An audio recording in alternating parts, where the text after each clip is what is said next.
Hello guys, అందరికీ వినాయక చవితి శుభాకాంక్షలు. ఈ వ్లాగ్లో మేము వినాయక చవితి ఎలా సెలబ్రేట్ చేసుకున్నాము, ఏం ప్రసాదాలు వండుకున్నాము, ఎలాంటి విగ్రహం కొనుక్కున్నాము అన్నీ మీకు చూపిస్తాను రండి. పొద్దున్నే మేము స్విగ్గీలో ఆర్డర్ పెట్టేశాము. కొన్ని మిక్స్డ్ ఫ్లవర్స్, దాని తర్వాత బంతి పూలు, చామంతి పూలు అండ్ గులాబ్ పూలు అవన్నీ వచ్చేసాయి అనమాట డెకరేషన్కి. నెక్స్ట్ మిహిరమ్మని రెడీ చేసేసాను. అఫ్కోర్స్ నేను కూడా రెడీ అయిపోయాను. సో మేము మా అపార్ట్మెంట్లో జరుగుతున్న వినాయకుడు విగ్రహం దగ్గరికి, పూజ దగ్గరికి వెళ్ళిపోయామన్నమాట. అక్కడ ఇంకా మొత్తం అన్ని ప్రిపరేషన్స్ జరుగుతూ ఉన్నాయి. సరే అని చెప్పి మళ్ళీ మా ఇంటికి వచ్చేసి ఇంకా ఇంటికి గుమ్మానికి ఈ బంతిపూలు పొద్దున ఆర్డర్ చేసినవి పెట్టేశాము. ఇంకా నెక్స్ట్ పూజా మందిరం అంతా నీట్గా క్లీన్ చేసేసి నేనైతే డెకరేషన్ స్టార్ట్ చేసేద్దాము, విగ్రహం పెట్టేద్దామని చెప్పి అన్నీ సార్ట్ చేసుకుంటున్నాను. యాక్చువల్గా అయితే వినాయకుడి విగ్రహం ఎప్పుడూ నేల మీద డైరెక్ట్గా పెట్టకూడదు అని చెప్పి అంటూ ఉంటారు. మా ఇంట్లో మా నాన్నగారు కూడా అలానే చేసేవాళ్ళు. పెట్టబోయే ముందు బియ్యం వేసి దాని మీద పెట్టేవాళ్ళు అనమాట. సో నేను కూడా అట్లనే బియ్యం వేసి దాని మీద వినాయకుడిని పెట్టేశాను. ఈ మట్టి విగ్రహం మేము ఎమరాల్డ్ షాప్ నుంచి తీసుకున్నాము. అండ్ నెక్స్ట్ నేను మొత్తం పూలన్నీ ఇక్కడ అరేంజ్ చేసేసుకుంటున్నాను. నీట్గా అరేంజ్ చేసేసుకొని ఎలా డెకరేట్ చేయాలి ఏంటి అని చెప్పి ఒక ఐడియా అయితే నాకు ఉంది. సో అలాగా సార్ట్ చేసి పెట్టేసుకుంటున్నాను అనమాట. నెక్స్ట్ ఇంకా కంటిన్యూ చేద్దాం. ఫైనల్గా డెకరేషన్ ఎలా వచ్చిందో కూడా నేను మీకు చూపిస్తాను.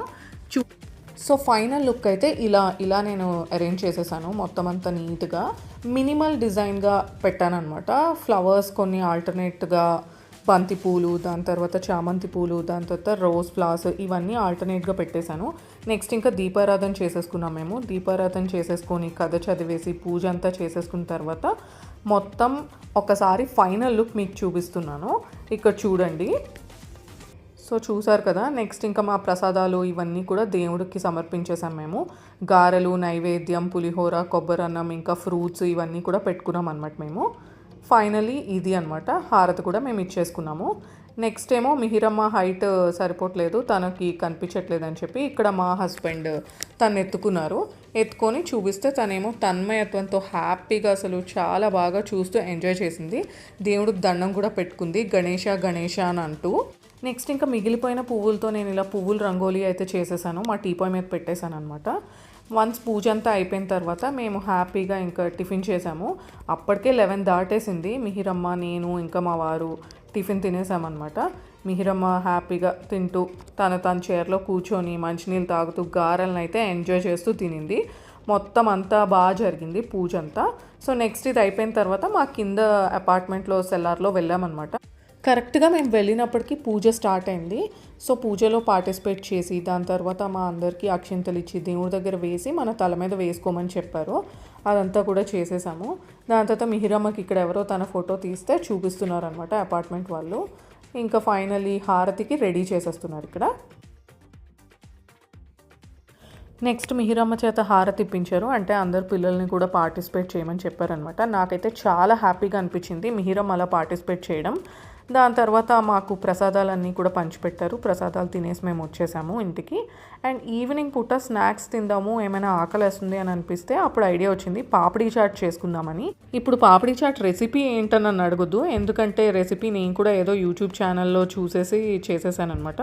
అండ్ ఫైనల్లీ నా దగ్గర సేవ్ లేదు, కాకపోతే క్యారెట్ని ఇలా తురిమి పెట్టేశాను. టేస్ట్ అయితే అద్దిరిపోయింది. సాయంత్రం ఇంకా మిహిరమ్మకి ఎర్లీగా డిన్నర్ పెట్టేస్తాం కాబట్టి తనకు పాలన్నం అయితే కలిపి పెట్టేస్తున్నాను.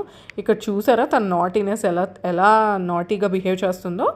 సో అలా ఫైనలీ మొత్తం తనైతే తినేసిన తర్వాత నేను నెక్స్ట్ ఇంట్లో చాలా మీగడైతే స్టోర్ అయి ఉంది. సో దాన్ని ఇంకా నెయ్యి కింద చేద్దామని చెప్పి నేను ఇక్కడ ప్రిపరేషన్స్ చేస్తున్నాను అనమాట. ఆల్రెడీ కొంచెం వెన్న వచ్చేసింది.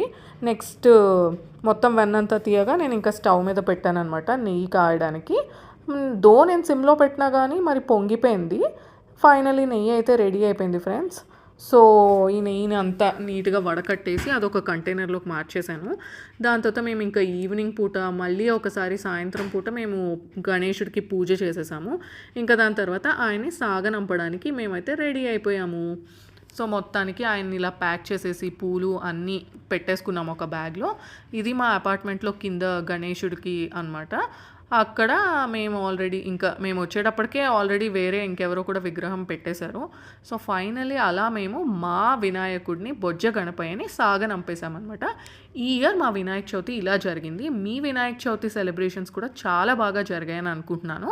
సో వీడియో నచ్చితే మీరు తప్పకుండా లైక్ చేయండి అండ్ సబ్స్క్రైబ్ చేసుకోకపోతే